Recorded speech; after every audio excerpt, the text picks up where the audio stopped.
What's going on, guys, and welcome back to All About the Brews. Today we are actually brewing a pumpkin ale. This particular pumpkin ale was found on YouTube, and I went ahead and made a few modifications, kind of make this beer my own. So let's go ahead and start off, while we're getting everything set up, we'll start off with the fermentables in this beer. So we've got 7 pounds of the Cambrinus ESB Pale Malt, 1 pound crisp malting, Finest Maris Otter, and a 1/4 pound of Brews Bonlander Munich malt. All right, so those are the fermentables. As far as the grains go, we also did a late addition of molasses, which I will get to a little later. As far as hops go, really, we only have 1 ounce of hops going in this beer, which is the Fugel hops. That was added in at the beginning of the boil and is in there for 60 minutes. So really a very simple beer to do, simple grain bill, simple hop additions. But yeah, let's go ahead and hop into this video. We're going to go ahead and go through the whole entire process. You guys are going to see the grain to glass process. So stay tuned and enjoy the brew.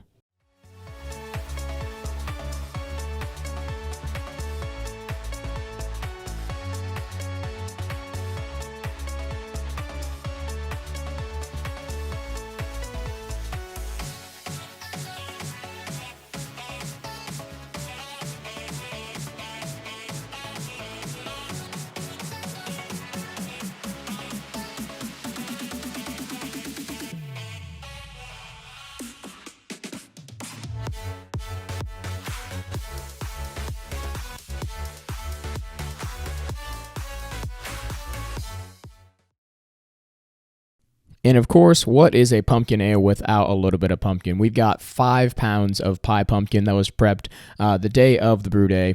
The way that I did this, and I found the easiest way, was to put it into a large crock pot with a little bit of water, and basically just let it set in there on medium heat for roughly an hour. That made it really easy for me to pull the pumpkin apart, mash it up, and then add in cinnamon, nutmeg, as well as more molasses in with this pumpkin. So a little more fermentables here in the pumpkin itself, but as you notice here, I'm just stirring it in, making sure I get everything stirred in with the grains, and then I go ahead, put the cap on, let it set for an hour, and try to hold that temp of 152 for 1 hour. One note I want to tell you guys is that if your pie pumpkin is colder, I try to keep mine towards room temperature, just because I didn't want my temperature to drop too far. So I wanted that mash temp to be right at 152 for 1 hour, and it stayed pretty consistent the whole entire time. So make sure to try to make sure you keep that pumpkin right at room temperature, so your mash temperature does not drop too far.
All that straight in there.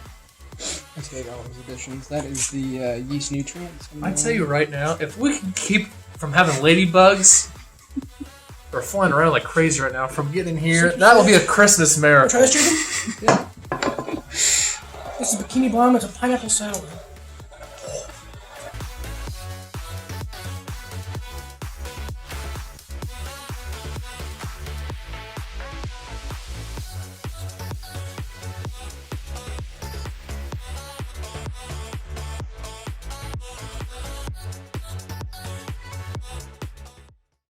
All right, guys. So it is the time that we've all been waiting for. It is now time to try the pumpkin ale that was brewed actually quite a long time ago.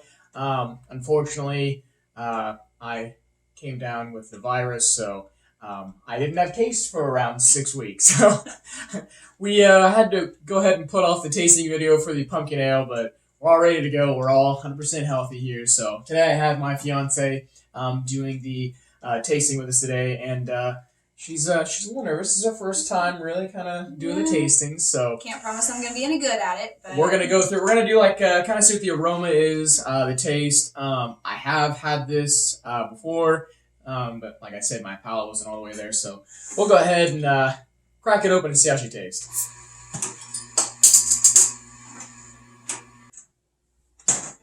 All right, so right off the bat, we kind of notice.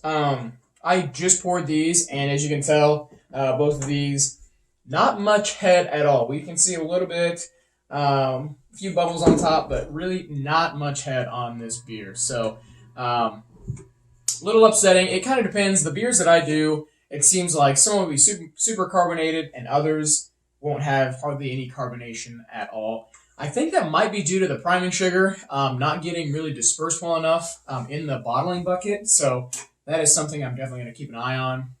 Try to fix that for my future beers. So first things first, we'll go ahead and give this a quick smell, kind of the aroma.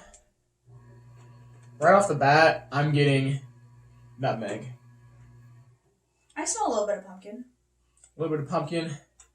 I use, so in this beer, we used allspice, and I believe the spices, I'm getting more of the spices than I do the actual pumpkin. I kind of get a hint of pumpkin, but not a lot. I do get quite a bit of spice. Like cinnamon, nutmeg, basically just allspice. Yeah. So, all right, so first taste here.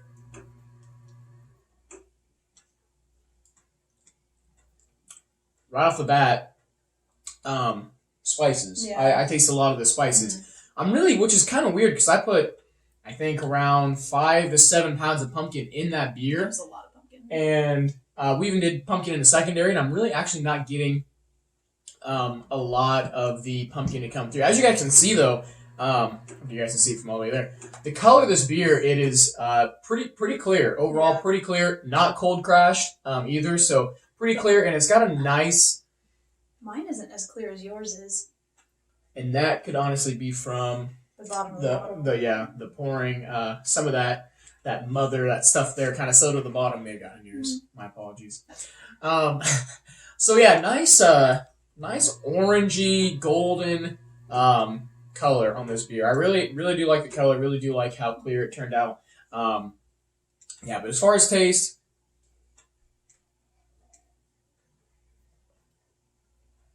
I kind of taste straight nutmeg, honestly. I don't know about you. What are you tasting? I taste the same thing. I get a lot of spices, but I still think I'm getting like a hint of pumpkin in there. I get aftertaste pumpkin. Just a little bit of aftertaste pumpkin, but like first initial taste is nutmeg and a little bit of cinnamon. Yeah. Cinnamon aftertaste. Yep, a little bit. I get that. And this beer, it did come out at 5.3%, so nice, light, easy drinking beer. But overall, I'm fairly satisfied with this beer. I don't think it's one of my favorite ones that I've brewed, but my overall, 1 out of 10 ranking for this, I'll give it a 6.3. 6.3 out of 10. I know it's kind of low, but I mean, yeah, anywhere from a 6.3 to a 7. Like a 6.5. 6.5. No, I was like, why couldn't it have just been 6.5? I mean, I don't know. I'm getting real technical with it. So yeah. I mean, it's still good. I'm just really critical of my beer, so. Honestly, I think this is probably, for me at least, this is probably one of my favorite beers that you've done. Yeah. One of them. I mean, you've done a couple others that I really enjoyed. But this one I think is definitely up there for me. Yeah, it's easier for me to drink. This is a very smooth, very light beer, like I said. Personally, I prefer the hoppier beers. I really enjoy IPAs and stuff like that. More bitterness to them. This doesn't have really any bitterness to it at all. Still good though. Got a lot of good spices in there with it. But yeah, overall, I'm gonna give it. I'll give it a 6. I'll give it a 6.3. 6.3 sounds for me anyway. I don't know what would you out of I 10? don't know.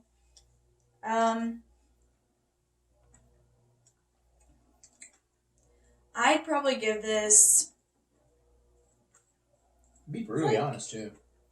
Well, I'm not much of a beer drinker, so I mean, but it is one of my favorite, not my one of my top favorites that you've done. I'm probably gonna give this a 7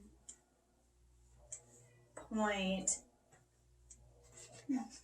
I hate to see you rank my other beers. This is one of my favorites. I'm gonna go ahead and give it a 7. Well, okay, like I said, I'm not I know, much I of know, a I beer drinker either. I mean, I don't drink much beer. No, I'll go ahead and give it an 8. An 8? Okay. Yeah. I'll take that 8 out of 10. Take the 8 out of 10. Yeah, so overall, pretty satisfied with how this beer turned out. Next beer, though, guys, stay tuned for that. Will be Good. a porter. So we're going to be doing that, I'm kind of excited about that experimenting one. with some different things, making a s'mores porter. So Good. be on the lookout for that video. We've actually already brewed that beer, and it should only be another week before we do the tasting for it. So looking forward to that one. If you guys like the video, once again, make sure to smash that like button and subscribe. We're all about the brews. See you next time.